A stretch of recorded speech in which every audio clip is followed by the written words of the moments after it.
What's up, comic book junkies? Mike Smith here, Nighttiger Comics in the comic room. Here again, what seems to be now my weekly comic videos. As I go through the collection and mylar everything, I pull out some random books that I think are cool and that I think you'll like. So let's turn the camera around and let's take a look and see if I am correct in these coolness factor books. Now I'm nervous. 1, 2, 3. Nighttiger Comics! Okay, one more time.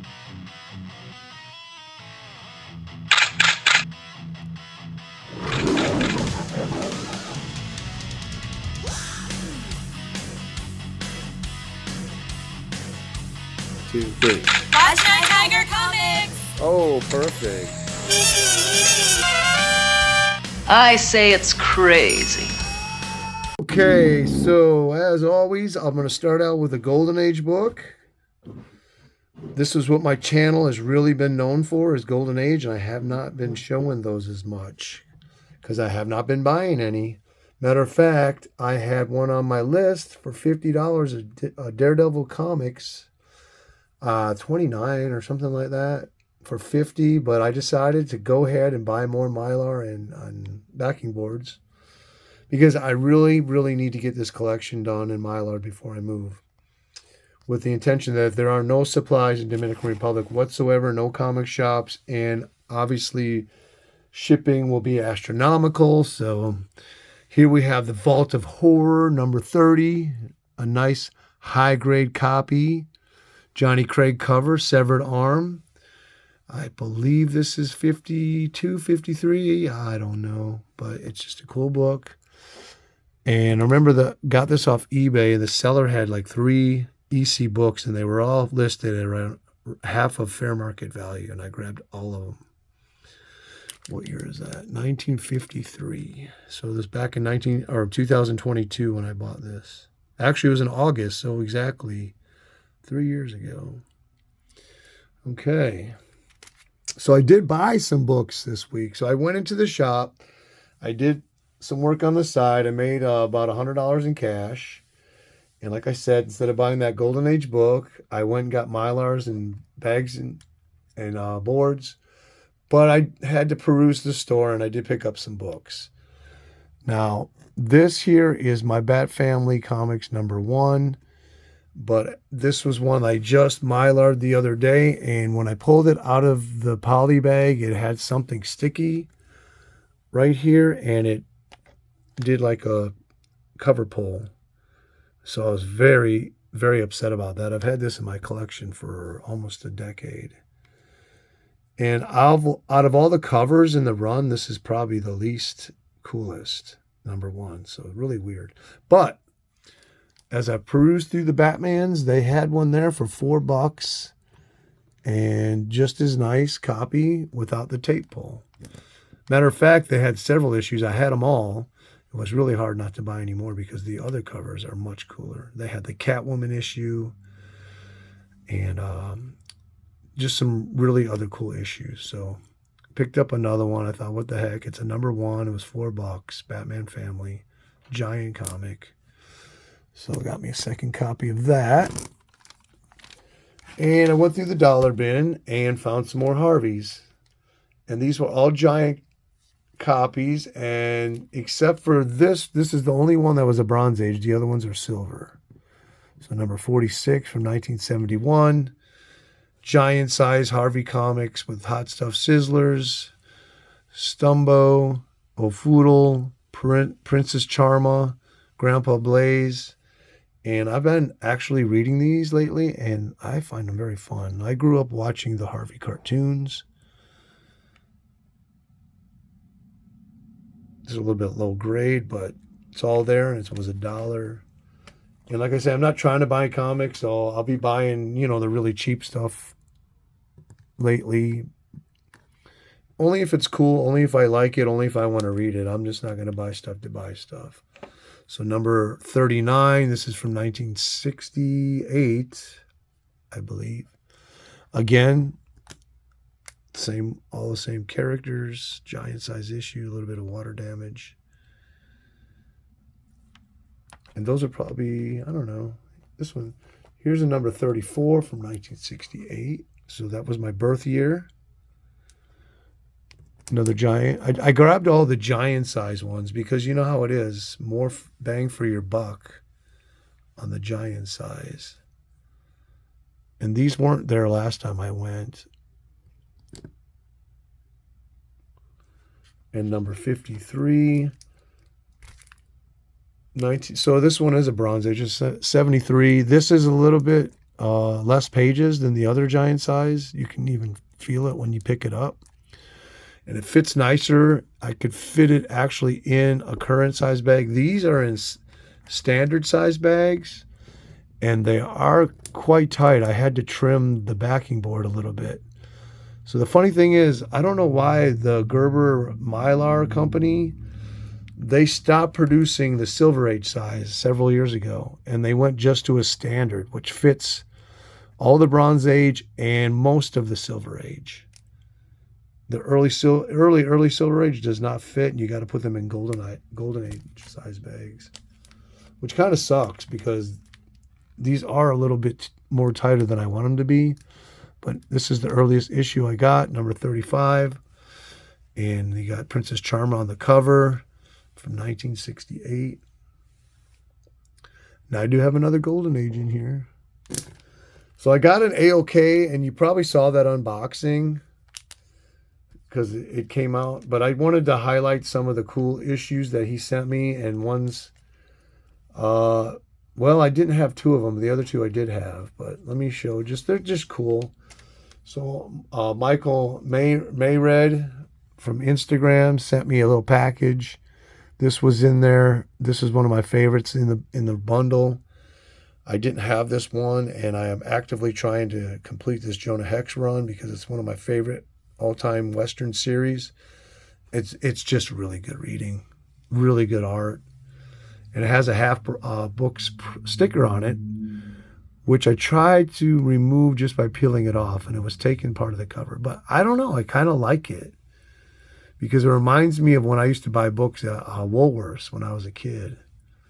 So what is this, from 1978, I believe, 79.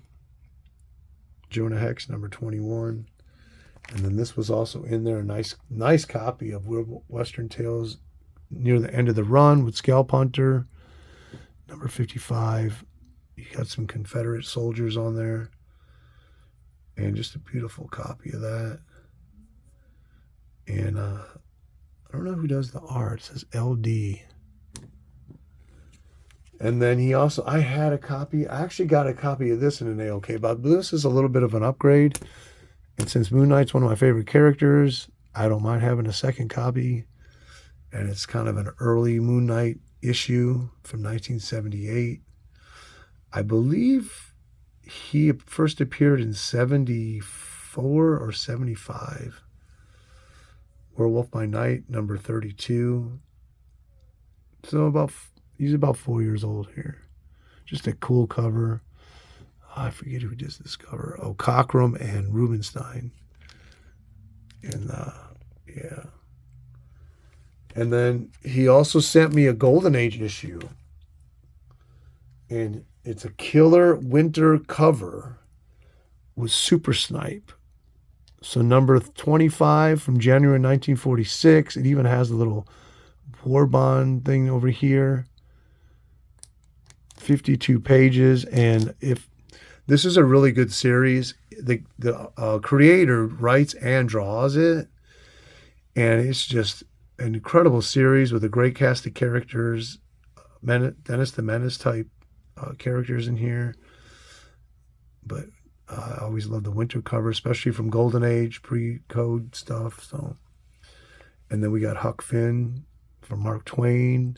I've not ever opened this and looked inside yet, but I have read a few issues.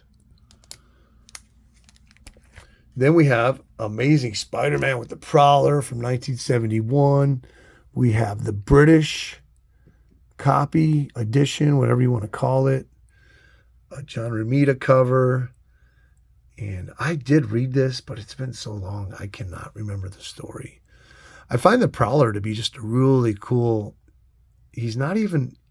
I don't think he's a villain or a hero. I think he's an anti-hero or vigilante. So very cool.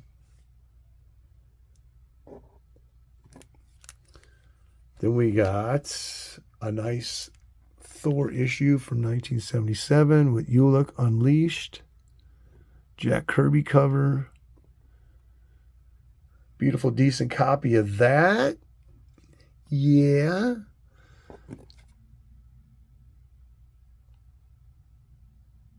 I'm not showing every the stuff up close.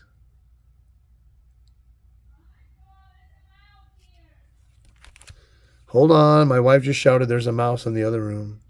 All right, I'm back. I think my stupid cat brought a mouse in here. And I had to catch it and throw it outside. Tried to get the cat to catch it, but it kept... I don't know why he wouldn't get on me. He acted like it was his pet. They were like sniffing noses together. Tomb of Dracula #3. Beautiful Gil Kane cover. These early issues below 10, they just look so cool. Even a low grade. This is a low grade copy. Very colorful. I hate when they do black on the backgrounds. I mean, not black, brown. It looks so... I mean, red would look much better. Blue. And even green, but not brown. But anyways, a killer color nevertheless. Oh, we got another Jonah Hex in here. Number 25, 78. I guess I just picked this up out of a dollar bin recently. Like I say, if you've not read this, guest starring the gun-searing novelette, The Widowmaker.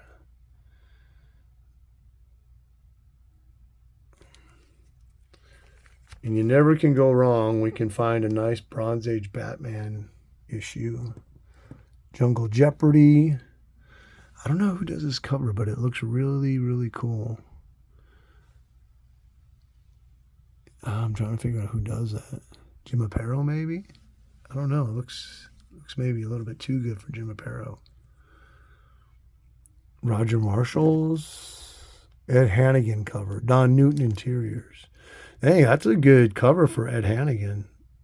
Not that he's a bad artist, but I never saw him do anything that good before. And then I'll buy these Superman or Batman adventures, usually when they have Catwoman, Batgirl, Harley Quinn on the cover. So a really cool Superman, Batgirl with the bat signal. Mark Millar. I don't know if he's the artist or the writer. What year is this? 1998. One of my few modern books in my collection. But nice graphic. It's got a Bruce Timm feel to it. And then next up, we have a nice Luis Dominguez. Yes, he is. Luis Dominguez, great artist. And he does some of the early Jonah Hex stuff in Weird Western Tales. Great werewolf cover. Nice, sexy, good girl cover. Weird werewolf shocker plus 2 other fear-filled features. Fool, only a silver bullet can kill werewolf. House of Mysteries, 279, 1979. Great cover.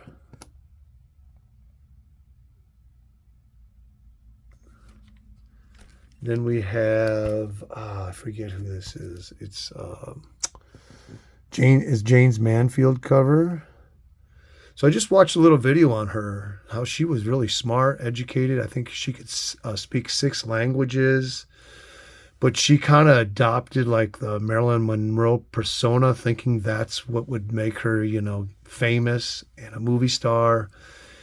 And she kind of came in at the end of the era of that type of stereotype. This is Hollywood 3D. This has a lot of photos in it. I kind of paged through it a little bit. A couple articles. Well, look at this back cover.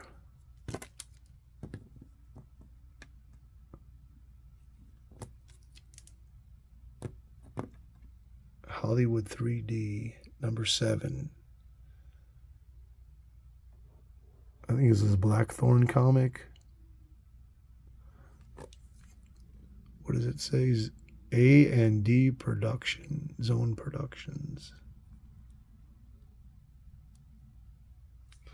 I found this in, I think it was at a flea market for $1.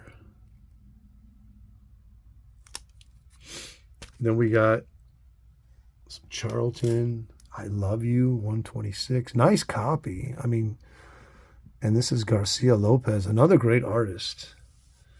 You kind of got like that 60s groovy feel to it. She got the little strap there hanging down. You got the cigarettes. She got a cigarette in her hand. Nah, I used to smoke. I smoked for like 17 years. I quit when I was 29. No, wait, that wouldn't be right. I smoked for 15 years. I started when I was 14. And I always love women with cigarettes in their hands on comic book covers, but in real life, I hate cigarettes. I Love You, 126. What is this? 1979, maybe? Yep. That's a great cover, though. Great graphic on that. Nice one long leg, strapped down with a cigarette in her hand. Just a really good graphic, good design on the cover. Beach cover. Look at that ocean. Just one straight line. The little scooter motorcycle in the background. And then it's a low grade copy. This is one of the series that I kept almost all the low grade copies to, because another series, if you have never read, I have not read a bad issue of The Hands of Shang-Chi, Master of Kung Fu. This is, it seems like one of those series in Marvel where they put the best writers on it all the time. And then Man-Thing, one of my favorite characters.